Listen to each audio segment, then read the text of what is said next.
Welcome to another episode of the Ultimate Custom Home Podcast, brought to you by Dennis Fletcher Design Studios. This podcast is focused on the process of designing and building the ultimate custom home of any size.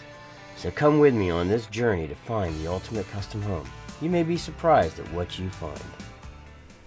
So today we're going to check out my latest blog on on budgeting. The blog's titled "Help, It Costs More Than My Budget," which is something I hear quite often with people.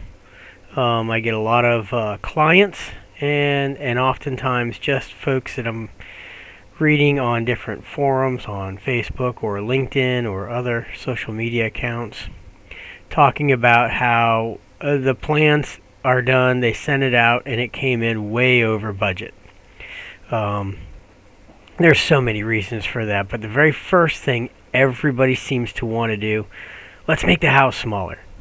So I just kind of, if that's your first thought, my first thought back to you is just wait, hold on. There are some other areas, and as you can see, I put it right here on my blog.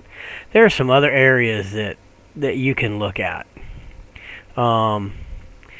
Sometimes you go in and design your house or have your house designed in such a way that everything you've ever wanted is on there, and that makes sense. But if you're going to have a large family, sometimes making the house smaller is not the first place you should be going. Sometimes you need to look at what you've put into the house. So I'm going to give you some interior and exterior changes that you might be able to do, that you might be able to consider, that will possibly break down the price enough that you can come back into budget without making the house smaller or with minimal house shrinkage. So now I'm going to say that these aren't always going to get you where you need to be in your budget, but they might get you a lot closer. So if everything you're doing is based on $195 a square foot, you might be able to get that price brought down by doing some of these changes, so that maybe instead of $195 a square foot, it's $180 a square foot. $15 a square foot on 4,000 or 5,000 square feet. That can be a lot of money coming down. So let's take a look at some of these. Let's take a look first off at some of the interior changes that you can make. Let's look at your flooring. Let's start there. So often, instead of going with the highest end or the higher end flooring, we can find some great alternatives in the mid-range area, and even low-range area in places where you realize that, look, the flooring is going to get abused here. I'm going to be changing it out whether I do high-end, mid-range, or low-end every 5-6 years. So maybe at that point you don't go with the higher end, you go with a lower end that's going to be easier for you to change out. I'm thinking of, like, especially if you're in rural areas and you have, say, a mudroom where the folks who are working outside come in, it gets a lot of abuse. Putting a high-end tile in there may not be the best thing for you. Maybe a low-grade tile, they'll still last for a long, long time, sealed properly and waterproofed. Or maybe you put in an LVT at a much lower cost, and 5 years down the road it doesn't cost as much if you have to replace it or repair it. So those are some of the areas that you can look into. Also, even if you stick with the high end, look at some of the different styles that you're looking at, the colorings and stuff like that. Things that can upgrade and lower the costs of the same grade product. Again, if you're choosing tile in a room, look at less expensive tile. Sometimes you can find a tile that looks close to your favorite at a much cheaper rate, a much cheaper price per square foot, per bundle, what have you. Still high enough quality that it works for you. Still a good look. Still works within all those ranges, but maybe it saves you $1,000 in your bathroom or in your kitchen. So look into that. Don't always go with the very first thing that strikes your curiosity or strikes your love interest in it. Make it a point to look at different styles. I really like this style, but you know what? I could live with this style because it looks similar and it has a pretty good quality. But my gosh, the price, the difference is so much. So we look at some of those things. Same with all of your other flooring. You know, if you're going to put carpet in, look at the different grades, look at the different colors, look at the availability. If it's a stock item, high end, it's going to be cheaper than a custom item, high end. Much cheaper. But it's still high end, still has the same quality. So you might want to look at that. Look at any hardwood flooring you're putting in. Different species sometimes will have different price costing to it. It might be cheaper to buy a oak floor than it is a walnut floor. So, but yet you might be able to get the same coloring and some really nice looks. Maybe you, instead of doing that hickory or walnut throughout the house, maybe you pick special places for it. Areas where you really want it to show, but the rest of it is a lower grade or lower priced hardwood. And there's so many other things. You can save thousands of dollars just in changing your hardwood, your flooring. That can be a major savings for you. So consider that as one of your first saving places. Paint. Oh, paint can be a big one. Who you're using for the paint, as well as the contractor.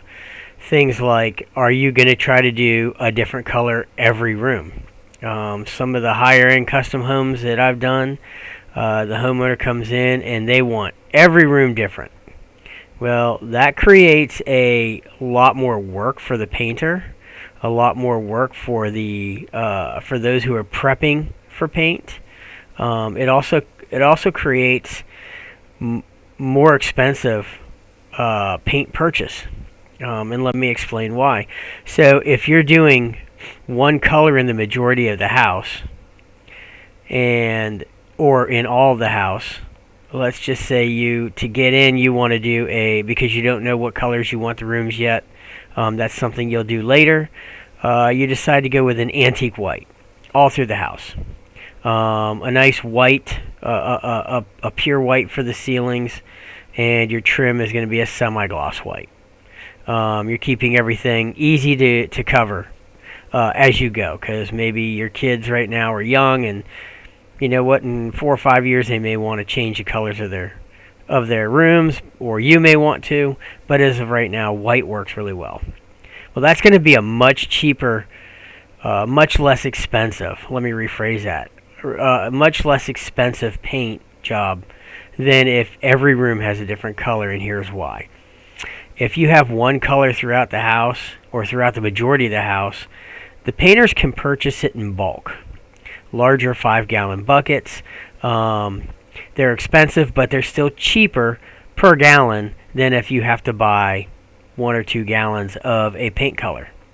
So you may do the same amount of paint as you would if you did separate colors in every room, but the cost of the material is cheaper.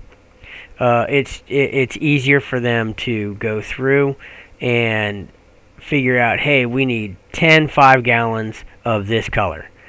They're going to get a less expensive price when it comes to purchasing that, and therefore you're going to not pay as much when it comes to your paint job. Now, in the same token, if every room has a different price code, you may do smaller rooms may only get 1 or 2 gallons of paint. those 1 or 2 gallons of paint could come in costing as much as a 5 gallon or close to the price of a 5 gallon bucket of the same paint. So then the painter has to consider, do I go in and get 5 gallons of everything and then have 10 different 5 gallon buckets with 3-4 gallons in it each? What do I do with that? That's a lot of waste. They're not going to do that. They're going to go in, they're going to get a couple of gallons here, a couple of gallons there. It's going to cost you more. The amount of cleanup for them is going to be more. They're going to have to change out for their sprayers or even their rollers or however they're painting. They're going to have to change things out a lot. So they're going to spend a lot more time, which is going to cost you a lot more money. So consider, if your house is out of budget, consider the fact that you could save a couple $1,000s just by going with one color throughout the house and changing it later on down the road when you decide on different colors, different patterns, different styles for each room. One of the biggest savings that you can have inside of your house is going to be your cabinets for both kitchen and bathrooms, the vanities. Now, a contractor coming in is going to bid with an allotment for your cabinets and probably countertops. Let's say you have a 4,000 square foot house. He looks at your kitchen design. He says, "Oh, that's going to be a $40,000 allotment." So basically what he's saying is, in my contract, you can spend up to $40,000 when I send you to the kitchen designer. After that, you're going to have to spend out of pocket. So he's saying, I'm gonna put aside $40,000 towards that kitchen. So you're going to go in and you're going to sit down with your kitchen designer. And your kitchen designer's job is to get you to, one, have a great design. It's got to be a good design, a working design. It may change from what the designer or architect puts down. The room won't change, but maybe the design changes a little, because look, the kitchen designer this is what they do all day, every day. So sometimes they have some good tweaks to the kitchen design that's on the plans, which isn't a big deal. But in that, they're also going to want to get you to spend money on the highest quality cabinet, the highest cost on door styles and finishes and glazing and all that. So just in your kitchen cabinets, you can have the exact same door style and spend $5,000 more by adding trim, by adding glazing, by adding specific finishes. So go through and really see if your kitchen, you want a nice color in there. Let's say you want a white for the bottom and maybe a gray or a green for the top. That's fine. You probably don't need the coffee glazing or the weathering or anything like that, which could end up costing you several $1,000s on top of the cost of already putting a higher end finish, maybe having a higher end cabinet. So really look through that. Where in that are you able to save money?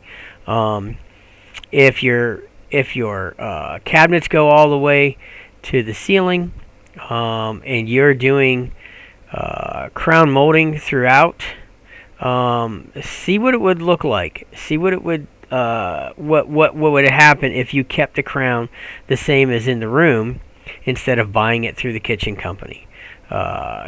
Molding through the kitchen company is going to be super expensive. And the same with all the little products they put inside of the cabinets. I always suggest soft close drawers and doors. However, that is something that you can put in later, much cheaper than what they're going to sell it to you for. So those are something that you might want to consider. Get the cabinets, get everything. Go buy the third party soft close cabinet fixtures to put in and stuff. And if you're even a little bit handy, you can do those much less expensive.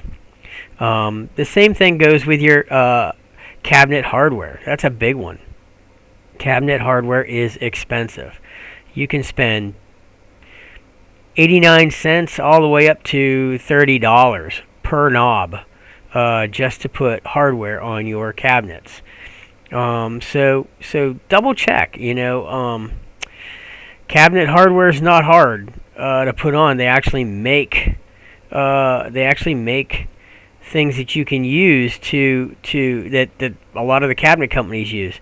If you're at all handy, you might say, "Hey, look, I don't want any cabinet hardware on my cabinets. I'll go purchase them later. I'll put them on later." They make templates that you can use so that you can get them in the right spot every time without making a mistake. And so, it takes all that out. So sometimes you can do things like that. You don't have to have the contractor do it. You don't have to spend the money to do that. You can do something like that yourself. Save you $1,000 just in cabinet hardware, in the installation and in purchasing. Lowe's, Home Depot, both of them have great selections. There's great selections online. You go on and put cabinet hardware online, and you can find different places where you have different things. It's not hard to figure out what you want. You're gonna decide that prior. Do you want pulls for your drawers? Do you want pulls for your cabinets? Do you want knobs? How do you do that? Once you know that, you take account of your doors, take account of your drawers, and you order the pieces. So that can be a really easy way to save several $1,000s. Your countertops can be another way to save thousands of dollars. The most common right now and the most popular is granite and quartz. Quartz is things like silestone, stuff like that. These are higher end cabinet countertops. They're very good countertops. They have a lot of pluses.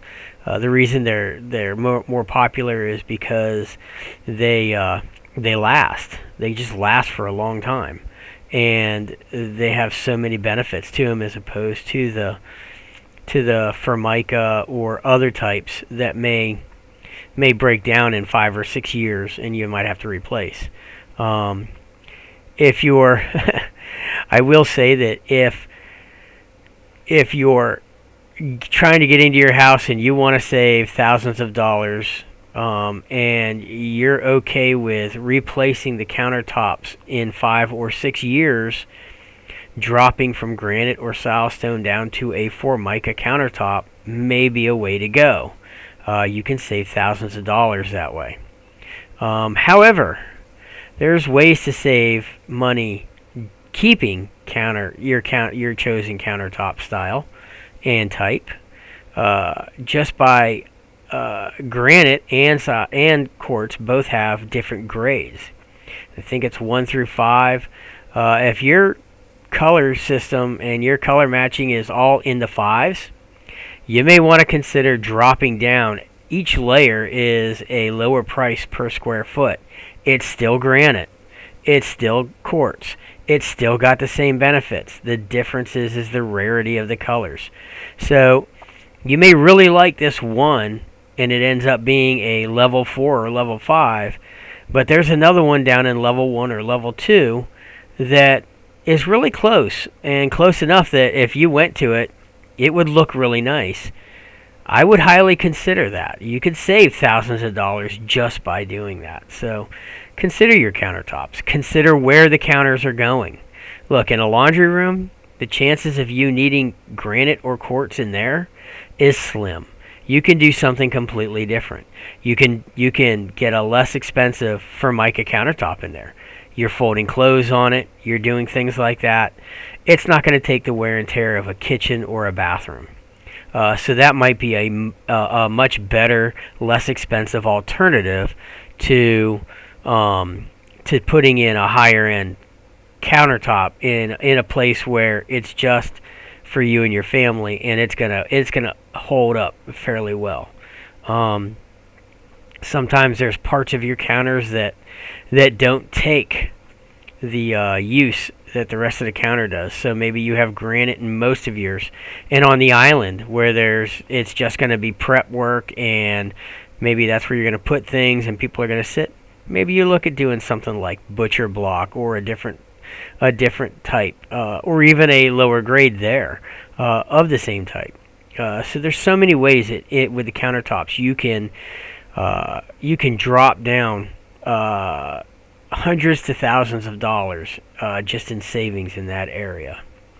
So and again, in your bathrooms, instead of doing granite, maybe you do cultured marble. It's a much less expensive alternative to granite or marble or anything or quartz. It's a one system piece and they look good. Consider that. Consider changing those out with the molded in sinks and everything. Easier to clean, easier to keep up with. They're gonna last for a good long time. Some of the other areas that you're gonna wanna look into your interior doors, and with that, I didn't really say it, but your exterior doors as well. Styles. The style of door can make or break a budget. If you go in and you want a specific style of door, but it's out of stock and they have to custom order these doors, you're going to spend a lot more for those doors than you are if you choose one of the styles they have in stock or readily available. A lot of times you can talk with your contractor to go to their door supplier, find out what's in stock. They may have different things that are in stock, and you may fall in love with one. That's what I would go with. I wouldn't try to do custom styles in your house if possible. You can save thousands of dollars just on that, and you can save a lot of time. It can help your budget and your schedule. Your exterior doors are the same. You may look at the door systems, and I'll use Therma-Tru for an example. Therma-Tru has different styles of doors. Your front door, maybe it's worth having the Fiber Classic or one of the other ones that has a great looking a great looking style to it. Maybe some good texture. It looks like it's solid oak or mahogany or whatever, and is really a nice style. It's one of the higher ends. Your front door, that's one thing. But your side doors, maybe you have a man door going into the garage or into a mudroom. Not a lot of people are going to it, and you don't have to spend that kind of money on that door. So maybe you do the lower end fiberglass door that they have. That's just a flat surface, can be painted, still has a high quality to it, but it's a much cheaper line, a much less expensive line. And maybe you want to go through that. Also look at your door hardware. What are you putting in it? Are you going for the highest quality, the stuff that's going to cost you, $300 per door? Or is there an alternative that's less expensive that you can go to, especially for the interior, where you're putting a lot of knobs or levers on every door? What is it that you can go through that's still going to hold up, still going to be good quality, but maybe it's a cheaper price per unit? Can save you a couple $100 right there, just that you could put into something else if need be. And the same with your exterior. Are you going for something that's super expensive, but yet you can find something comparable, a couple $100 cheaper? Maybe you want to consider that. So now let's start looking at some of the exterior changes that you can do. There's plenty of things that you can do to help offset the cost of your house build. Let's start with your roofing choices.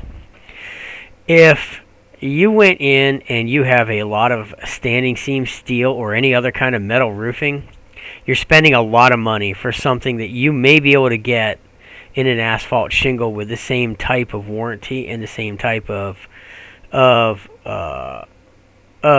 lasting that will give you a decent look. I understand that sometimes you have areas of your house, it just would look better with a metal roof, a front porch, or a dormer or something like that, a shed roof somewhere. And that's understandable. But could it look just as good with the same type of roof, saving you several thousands of dollars on the roofing material? If you have a house that your roofing costs are just astronomical, look at the different asphalt shingles that you can get. Look at the different grades, the different warranties on them. A 30-year warranty is typical for architectural shingles. They look good. They'll last for a long time, and you're not going to have to touch it for 25 to 35 years. It'll probably hold, and if it does, you have a warranty that is prorated throughout that time that will help you fix any leaks or anything like that. So there's a lot of areas in the roofing that you can really save money on. If you're doing an alternative roof type, maybe you wanted to do a full cedar shake roof. They look nice, but there's a lot of things that are going to come across. The price of those, even after the build, for maintenance throughout the years, stuff like that. You may want to consider an alternative style roof. So those are some of that's an area that you can save thousands of dollars very quickly on the type of roofing that you put on.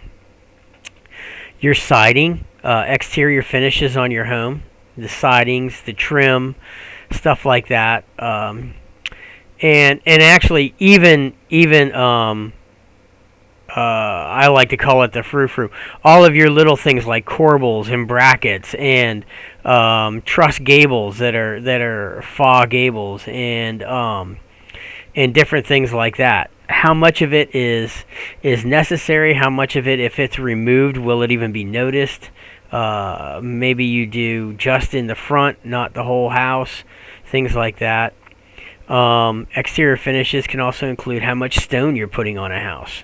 If you're planning on wrapping the entire house in stone veneer, you're going to be spending a lot more money than if you wrap front or just certain sections as highlights and do the rest with even with hardy board or something like that. You could save tens of thousands of dollars just in your different exterior choices. Some of the different grades and different types. Maybe you originally wanted cedar shake all through the house or on all your gables. You wanted real cedar.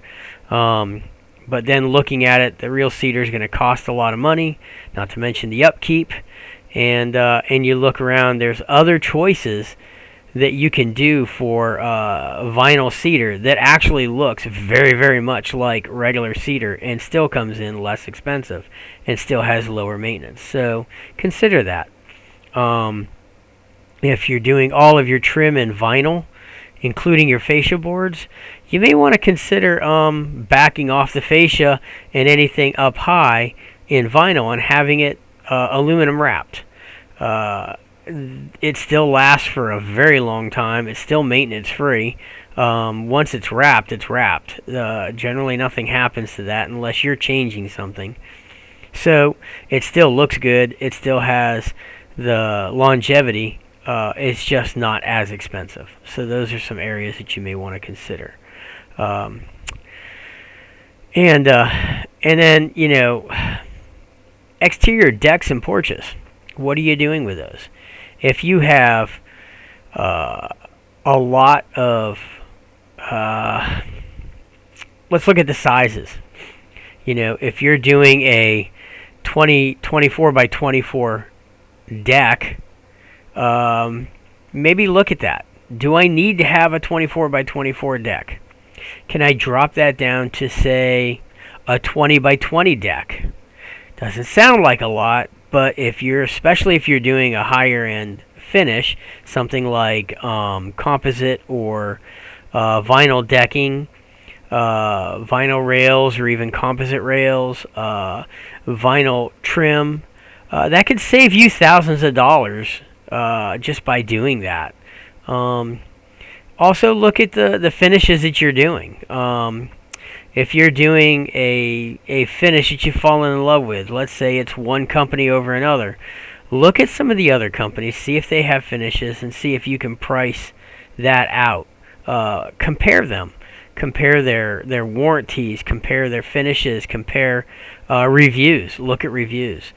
And then look at the pricing and see, is it something that I can do? The different railing choices that you have can save you thousands of dollars in that area. If you do a standard vinyl rail with your composite deck, it's still going to look good. It's still going to hold up, but it could end up being thousands of dollars less than a full composite rail system would be. So those are some of the areas you want to really look at. And see if there's any way that you can lower that. Is that patio coming out? Do you need it that size right now during your build, or is that something that you can plan out further on down? And that brings us to and actually I'm going to skip the next one. I'm going to go to the last one. The landscaping goes right along with your porches and decks and your exterior finishes, because your landscaping is something that can be done over the next year or so, and sometimes has to be anyways. And it could be something that you do as opposed to somebody else doing it. One of the things that you might want to look at is the price difference between putting sod down as opposed to seeding your land, the area that you have. Maybe you want the front yard and it's smaller to come in quicker, because you want that curb appeal, that look.